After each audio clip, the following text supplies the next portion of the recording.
Hey everyone, welcome to the May 5th edition of Living Courageously Exposed. It is not May 5th, it is actually May 7th. I was gonna say, I'm like, you're 2 days behind there, Jen. I think that's because possibly on May 5th, I didn't realize it was May 5th. Like the whole Cinco de Mayo, all of that. Like I missed out on all of that because I didn't recognize that it was the date. So, welcome to May 7th. And where I'm at, it is an absolutely sunny, gorgeous, drenched in sunshine kind of day. And we haven't had one of those for a minute, so it feels really great. Um, I want to welcome my co-host, my partner in crime, my creative partner, Leah Spelt, Ligia. Ligia. So this is a broadcast where we just normalize being human, where we kick the door off its hinges to allow you to do the same, to make feeling being okay, and to normalize, like, oh my heck, there's a whole range of emotions and you get to feel all of them. um I love that we just, when it's Leah and I, we just get to chat about whatever comes to presence, or something that's been going on in our world, or that we've been noticing in the worlds of our clients.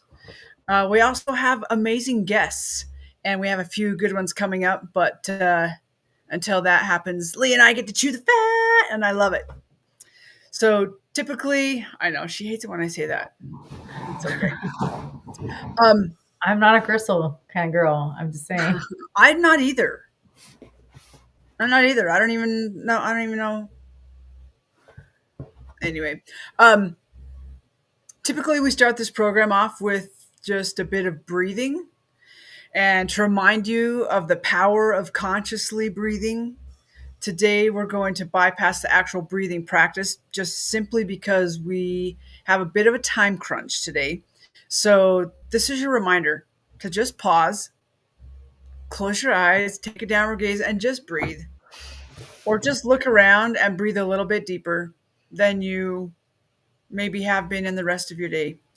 Um, Simple practice that makes a world of difference. So, any thoughts on any of that introduction, Leah? No, not really. We just pulled Lee in straight off of a phone call with one of the clients, and so she's still maybe a little bit in gear shifting. And then I throw at her, "Hey, what are we going to chat about today?" And she said, "I have some red shoes," Yeah. which is absolutely perfect because in my experience with myself, in my experience with Leah, our clients, and just other people that we've had conversations with, there's a lot of shifting going on. There's a lot of awakening. There's a lot of discomfort and confusion in, like, I thought that's what my world was. I thought that was all real, and I thought that was love, or I thought that was what our relationship was, or I thought that was how I was. And just this waking up to where we are now, and that quite possibly the role we were playing isn't really who we are, who our being is. And the getting to go through the feelings and the emotions and the motions of coming into this place that is actually you, taking off, I call them mascots, taking off the mascot masks and the mascot outfits, and really getting down to the core of who we are. And it can be heart-wrenching sometimes, and there's a lot of sadness, and there's a lot of deep feels, and in this recognition of our life.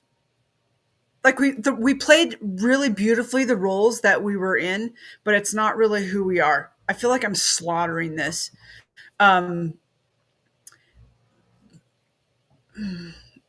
I think it's because there's like 10 thoughts running through my head at once about how to talk about this. um but really, it's that coming home to yourself, and it can be a doozer at times. uh so I love that we're going to talk about red shoes today, and why that's even a topic and the significance of that, because I think it's absolutely beautiful. Leah, Love take it that. away. Oh my gosh. I'm like, how do I follow that?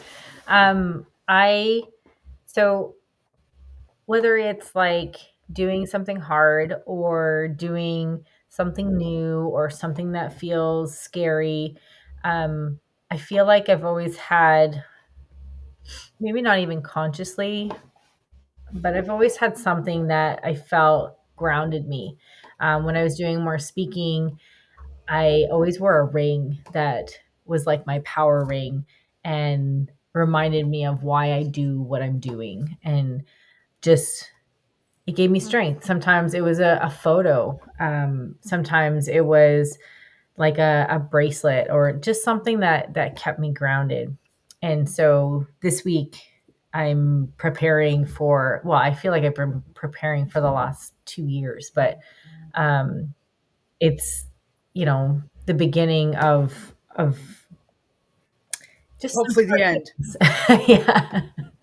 Just having to do hard things, having to, for me, it's facing a version of myself that I'm no longer, and getting to um close a chapter on that piece of my life, and um just fully dive into what the next chapters of my life will be, and what it looks like, and what it feels like, and how to stay centered in that.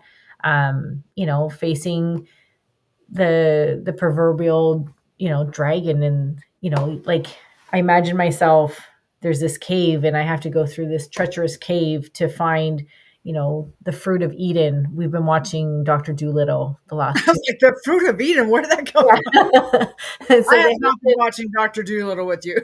have they they've been on this big journey, like, and it hasn't been easy, and there's been a lot of like peril, and then they finally get to this cave, and I feel like next week is kind of like I'm at the cave. I have to face the dragon, and the dragon feels big and mean and scary, but really it's a hurt dragon, but doesn't mean those teeth aren't like, can be damaging. So for myself in this season, I opted to get some red shoes. I Okay, just before we go to the red shoes, may I cut in for just a second? So I love that you're bringing this up because it's a practice that we share with our clients and with just people who associate with us, and it's part of the coming home process, and it's having grace. One of the tenets that we share is showing more grace for yourself.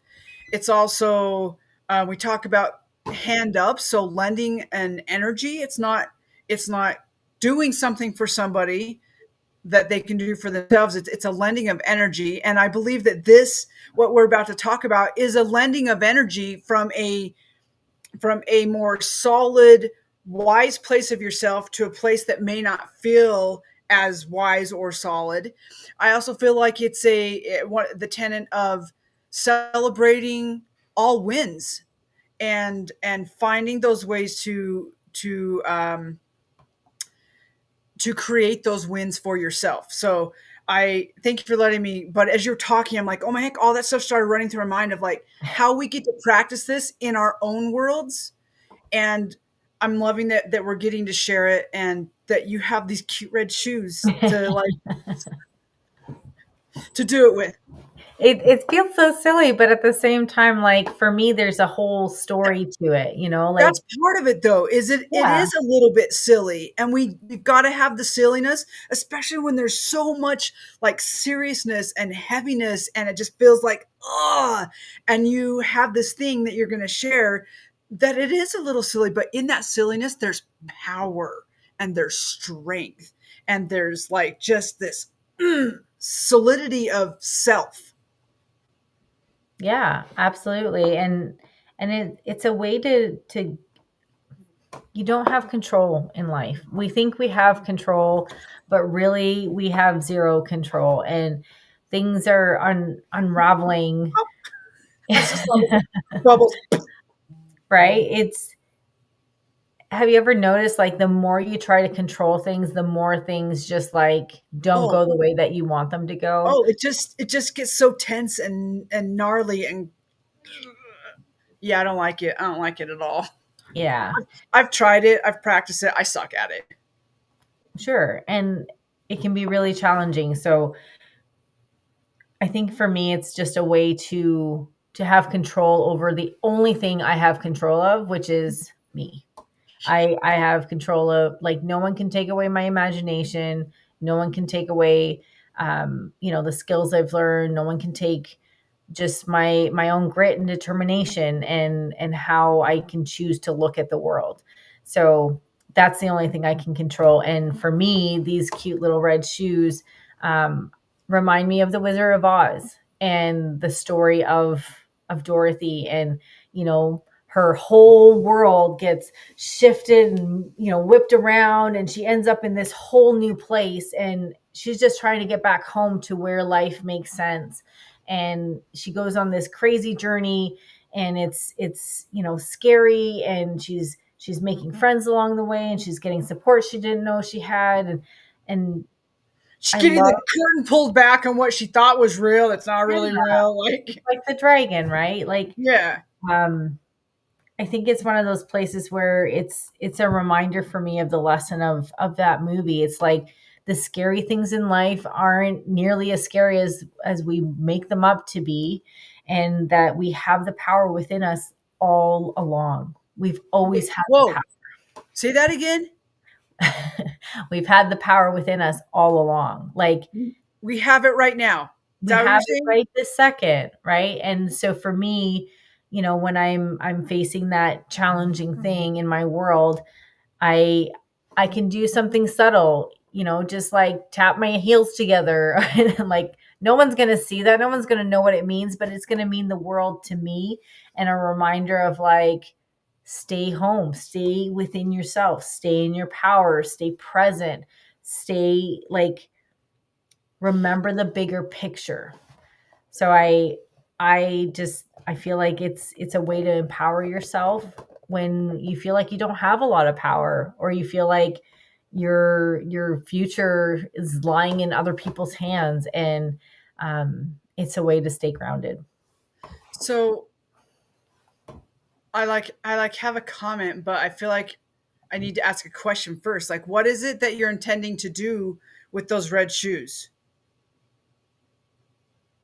How are they a source of bringing you back to yourself in in a situation that has the possibility to be really scary or to feel Um, scary well, or it's make like you feel small or whatever it is.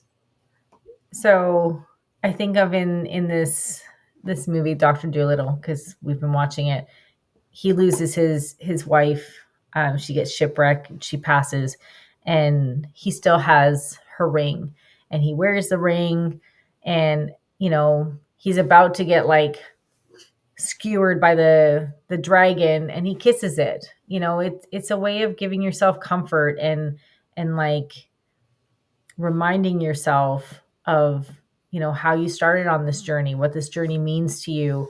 And red is also a power color, so I feel like for me it's a subtle way of reminding myself of who I am, what I'm doing here, what my what my intentions are.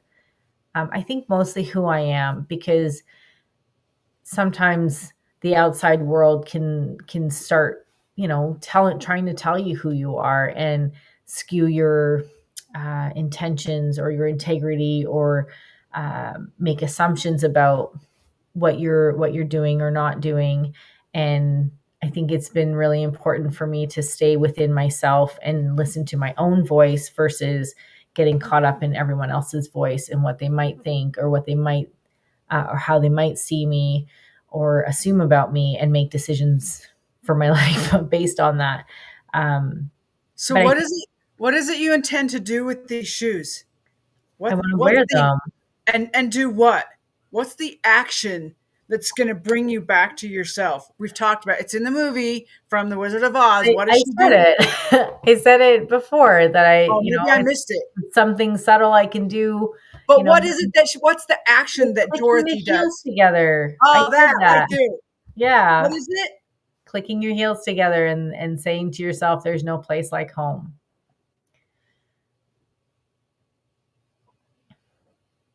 Did I lose you? No, Oh, you didn't. I've just been waiting for you to say that piece oh, because I think that piece is super important because you talk about the shoes being silly and they're not silly. They're a point of power for you. They have meaning. But so does that little action. And it's taking that little action in a place that um, there could be judgment or a place that somebody may see you do it and somebody may ask actually possibly and you get to say it's a way of grounding myself back to me, to what's actually important and to why I'm here. It brings me back home to myself. And I think that's an important thing. I think oftentimes we feel like that stuff is silly or we're going to be judged or someone's going to think we're stupid or dumb or whatever in our worlds. And when we take these little actions to actually lock in what we're doing, it's a physical action that locks in the emotion and the power and the new thinking and the place that you're in. And I think that piece is, me personally, I think that piece is super important. And if somebody were to see you, you can say, this is my way of coming back to myself. This is yeah, my way of, of whatever that means for you. for sure. And I think that for me, it just means staying in a place of calm, not getting drawn into emotional dynamics, not getting drawn into accusations. It's just a place to stay grounded. Yeah, I yeah, definitely a place to stay grounded, and that there is no place like home. Like I think we're constantly looking outside of ourselves for for healing, for answers, for resolutions, but really so much of that comes from within ourselves. And I think for me, it's just a reminder of it's already there. I've always had the power. So And the thought just came to me to ask, what is that power? What is this power that you're talking about? um those days that you have that like you just feel on top of the world, not necessarily high, but like you feel strong. You feel like there's nothing but possibilities around you. You feel just like you got this. And then you have those days where things feel wobbly and feel like overwhelming, and you just want to cry for everything, and you don't want to do anything. You're tired, you're achy or whatever is going um, on those days. It's like we put so much more emphasis on the not so great days, but I really feel the days where we feel like there's more flow, there's endless possibilities, we feel strong. Like that's the real us. That's who we are when we're not buried by all the things that we've been taught, all life's expectations, all the judgment, all the not enoughs. And, for myself today, I have felt really good up until today. I've been in a different environment, one that feels a little bit precarious and uncertain, but I feel like I've been solid in my how I'm moving in it, how I'm working through it, how I'm just managing all the feels of it. And then today I had a day where like it all felt rocky. And then I wanted to question all of the other days before that. And I'm really grateful that because I've been on this journey. I think that's a beautiful thing about going on these journeys is that we we find friends that are willing to walk beside us, go through the crap with us, cheer us on, help us find resources that we didn't even know we needed, that we couldn't go further in the journey without it. And I I spent most of my life believing I had to do everything alone, and to be able to reach out and say, like, I'm struggling right now, or to just have a really great call with a client that's just, she sees the value in our work, but she cares more, like she cares about me first. And you know, or a friend reaching out and saying, if it doesn't work for you to come see me, I'll come to see you. I just want to be there for you. And it just, it's really humbling and really beautiful. And I think especially when you've believed your whole life that you're not worth sticking around for and standing up for, and you have to do it all alone. Um, I think, the hero's journey is just this beautiful experience of recognizing you're not alone, and that you can do really hard things. And um, yeah, that there's such a bigger picture, that it feels crappy now, but it's not forever. So Yeah. I just keep thinking, like, what is the what are your red shoes? What is the thing that you, as the listener or the viewer, uses as your red shoes? Or do you? Have you ever thought about that? And if not, here's an opportunity um, to practice something that's a little bit different, that might feel a little bit weird at first. And for me, as I'm listening to your talk, to you speak today, I it takes me back to a time when I started doing more ultra running, and most of that was on trails. But some of it, there's a local race here, and that's a 40-mile race. Starts at the hospitals. Well, it used to. I don't know where it starts now, but I'm gonna go clear up into the foothills. They're the foothills, so some of the miles are very hilly and um, lonely. And it goes back to this town called Bone, which has a childhood memory for me. So I remember the first time I did this race, I was like, I'm going to do the whole 40 miles. I was already training to do long distances, and I was training for longer distances. And I was like, it's on pavement. It's 40 miles on pavement, which is really kind of sucky for me. I'd rather do 50, 60 plus miles on dirt than 40 miles on pavement. Um, and I remember thinking, how am I going to prepare for this? How am I going to set myself up for success? How am I going to give myself grace? How am I, what are my red shoes in essence? And at that time I thought, I could use a new sports bra. And so my sports bra became my red shoes, and I started looking up colors. And back then I was pretty still conservative in my dress and in the things that I wore, especially my underclothing. And I started looking up power colors, and I wish I had a swatch of that bra, and the color that it was this like hot pink. And I looked up the what hot pink in the colors meant, and it was this like power and strength. And I'm like, well, I didn't swear back then, but I'm like, hot damn.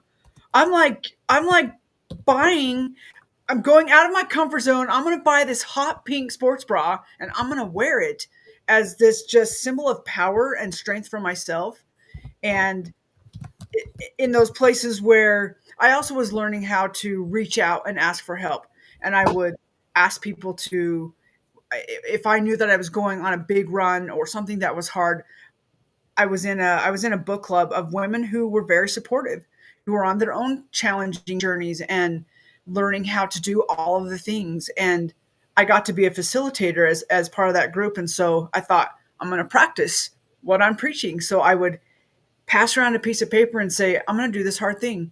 Would you please write something if it feels good for you? That would be supportive for me. And then I put it in my pack and I leave it close to my heart. Um, and so as you're talking, I'm just thinking, what are the things that our listeners can do? What are the things you're currently doing? What is something you could do? And then also just a reminder of that this is part of what we share and part of what we teach you how to do and how to become stronger in that so that you're stronger inside of yourself, especially when the winds blow hard.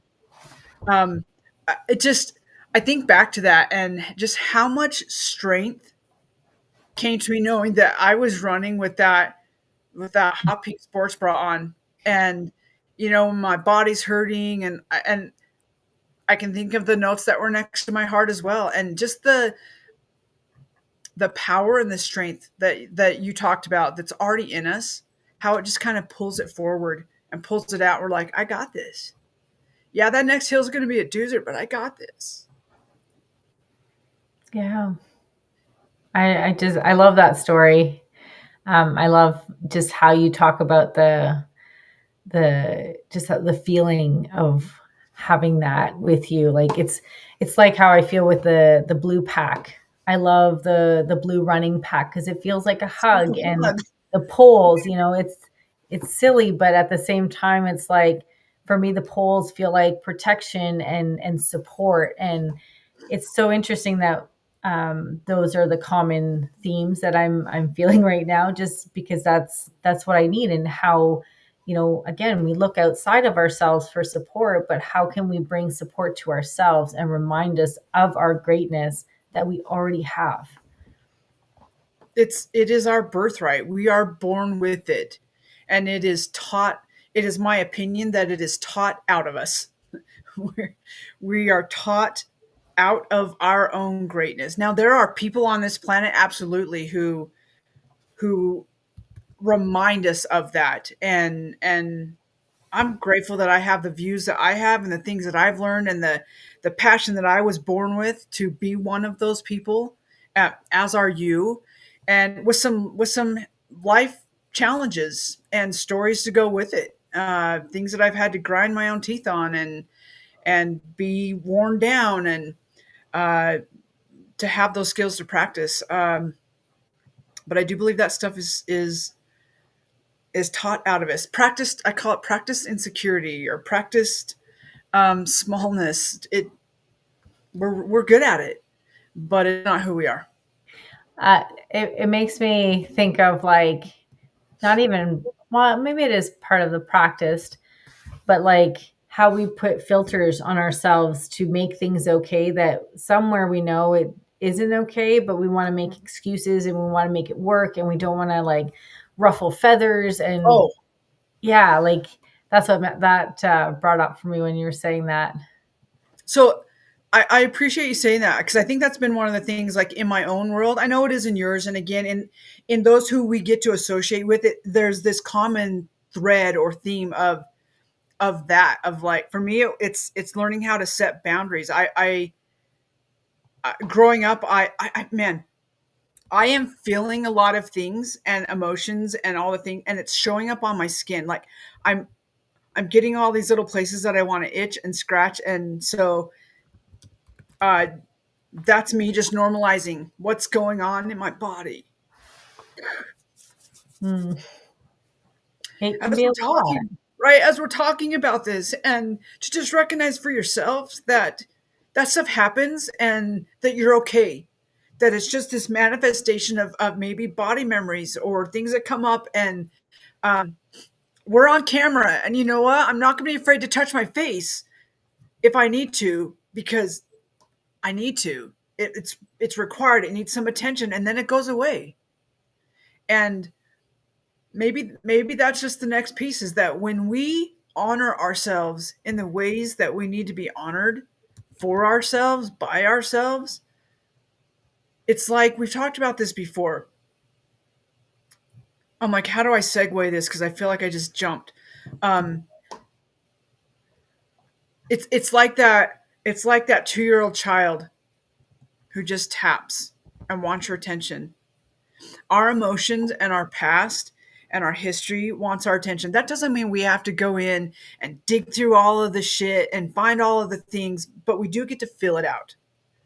We do get to fill it out and um, acknowledge it. Give it some recognition, because what happens to a 2-year old or a 3-year old or a 50-year old who's doing this, and you give them a little bit of attention, like you let them be seen and heard? What happens? You either ignore it or you And they just keep give it tapping. attention. Yeah, they just keep tapping, or it shows up in more extreme ways, like a tantrum, or you give it the attention it needs, and it stops And tapping. yep, it settles. It settles. So that's why I'm not afraid to just say, let's normalize this. I'm feeling these things in my body. They're showing, like, I haven't felt that stuff all day.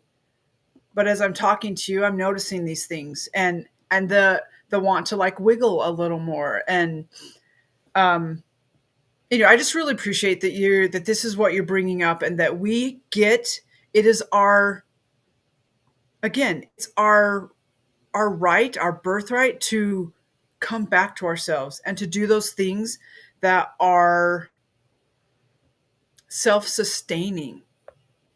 And part of that is reaching out. Um, Sometimes I really suck at the reaching out part. And I think part of that is because I also know that it's a reaching out to a select few people who can hold my emotions, who can hold my heart and my perspective, but also not solve it for me, who will listen and, if necessary, show a bigger perspective, who love me and say, what you're feeling is okay. Fill it out. Fill it out. You're not alone. Move forward. Keep moving forward. And I love that you're doing that with yourself, with your red shoes, and the places that you're in right now. Yeah. You're talking about like body feels. When I was feeling like that heaviness, I felt a lot of it right in here and like almost like a lump in my throat. And it's so funny because like Right? we often don't pay attention to that necessarily, or we think something else is wrong or something more serious. And it's interesting because you're saying that about how your body feels. And I noticed like, oh, I don't feel that anymore. I feel like part of that's still there, but a lot of it has just kind of dissipated. And um, we're not taught that. We're not taught to pay attention to our body feels or how emotions come up or how we process things. And I just think how much of a difference would that make if we taught our kids that, to do that different, to have compassion for each other, to ask the question, where do you feel that in your body? It's such a simple question. Well, But and to ask it of ourselves. yeah, Most of us weren't taught that, yeah, I think it's a great I still don't always remember that to even just ask it of myself. right? But yeah, I think it's a powerful question because then it takes it out of here and puts it where it actually is, so it can just move on. Are you there? Yeah. You kind of froze, and then the screen blipped blue. Will you just repeat that? It's a powerful question to ask yourself. So you can feel what you need to feel, and it can just move on um, instead of us having judgment about creating a story about it's something else or something more serious. Um, when we can just acknowledge it and it can just dissipate on its own. Yeah. As you're talking about that, it just reminds me of that story. I think it's in the Untethered Soul. I looked over there because I had to look at my bookshelf. But like the name is like right here. It's like, which one is it? I think it's in the Untethered Soul by Michael Singer, Hmm. um, where he talks about getting a wound, or a thorn gets in your skin, and instead of taking care of it, so instead of asking yourself, what am I feeling? Where am I feeling it? We just put a band-aid on it. So we go and we like find ourselves in work, or we find ourselves scrolling. I have found myself in a big old scroll today because I feel lonely. I miss my buddy. I'm not sure what to do, and so instead of going in and acknowledging put a band-aid on it. And we all do it. And then we don't take care of the band-aid, it just festers because we haven't taken care of the wound. We haven't taken the thorn out and it festers. And then because it still hurts, we put something else on it. And then it takes up more room and pushes us away from people. And then we put more on it. Then we've got to have contraptions to like hold the arm or the thing around so it doesn't touch anything or it doesn't. We have to reconstruct our houses like everything because we didn't take the time to just go through a little bit of discomfort or pain and pull the thorn out and start healing the wound. And I think that's part of the important piece of what you're saying is addressing it as it's happening, and even saying to ourselves, this is something you and I talk about often, and I know it's one of the things that you really dislike because we're not taught this of like, what is this actually about? Because a lot of times it's about a wound in the past that something has touched or triggered, and we think it's about that thing right now when it's really something that's from back there. And learning to ask ourselves, what is this? What am I actually feeling? Don't try to figure it out. Just ask the question and then listen. I love when you're like, where am I feeling it? Also important. Yeah, it definitely is. I would love to continue, but I feel like I need to wrap up to start making my way. So I appreciate the conversation, and what do you feel like is a totem in your world? Um, I'm going to ask you, Jen, but also if you're watching, I'd love to know in the comments. Like, tell me something that grounds you, or something that you wear. Is it? I've seen people do like a red streak in their hair, or they wear a certain kind of glasses, or there's a certain shirt they wear when like they want to be empowered. Like, what is that for you? So when I was running a lot, I wore a bracelet that had my kids' initials on it, so that when I'm out there, and I had the notes from the people that I was practicing reaching out to. Um, Now it can be, it could be a hat. Today it's this red hoodie, to be honest. Okay. And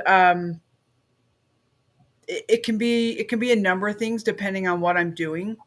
Um, Sometimes that grounding is just going outside and being outside and breathing. Just taking the time to breathe intentionally and deeply and more focused than I do just automatically in the day. And getting back in touch with me instead of letting my mind spin. Oops. I love that. Yeah. Yeah, I love little bracelets, or like, what's it called? Necklaces. Yeah, I love that. All right. All right. I know you have to head out. Thanks for coming on and just doing a quick one. And I'm like, thanks for doing a quickie. Um, I know it was just going to pop out of my mouth, so I may as well just let it go. Right. Thank you for listening and joining us for a short Living Courageously Exposed. And hopefully, it has touched some places in you that you'll take a look at, like, where can I be more graceful with myself? Where can I set myself up for success? What are the things that I can do to bring myself back home to myself in some what could be challenging moments? And most of all, know that we love you. We appreciate you. We thank you for being here. And until next time, be bold, Be courageous. be a rebel. We'll see you soon. And there we go.